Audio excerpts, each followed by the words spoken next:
Where the Wild Things Are. Story and pictures by Maurice Sendak.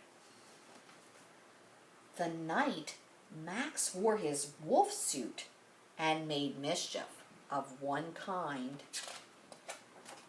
and another, chasing the dog with a fork.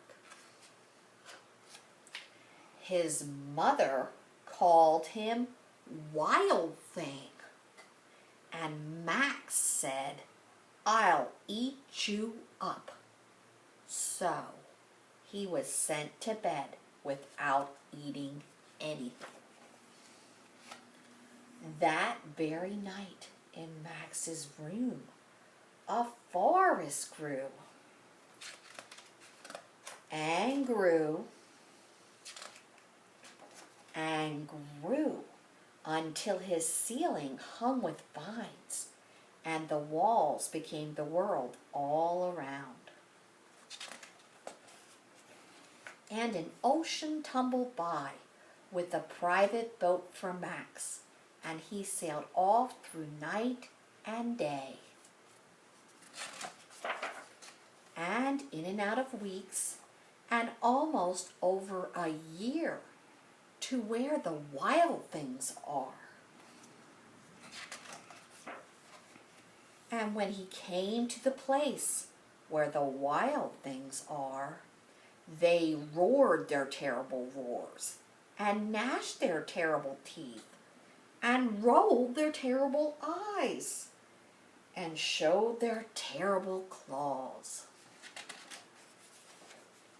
Till Max said, "Be still," and he tamed them with the magic trick of staring into all of their yellow eyes without blinking once, and they were frightened, and they called him the most wild thing of all, and made him king of all wild things.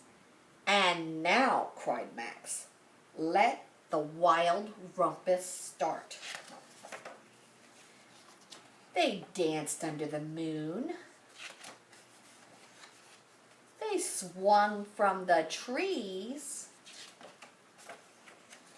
They carried King Max up on their backs.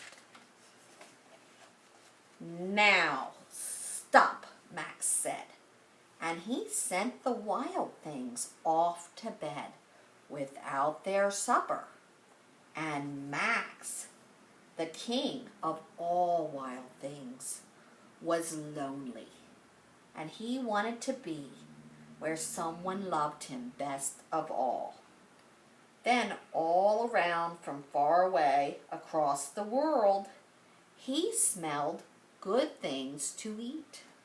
So he gave up being king of where the wild things are.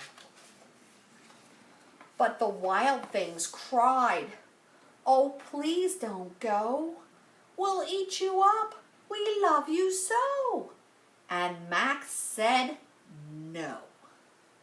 The wild things roared their terrible roars, gnashed their terrible teeth, rolled their terrible eyes, and showed their terrible claws. But Max stepped into his private boat, and he waved goodbye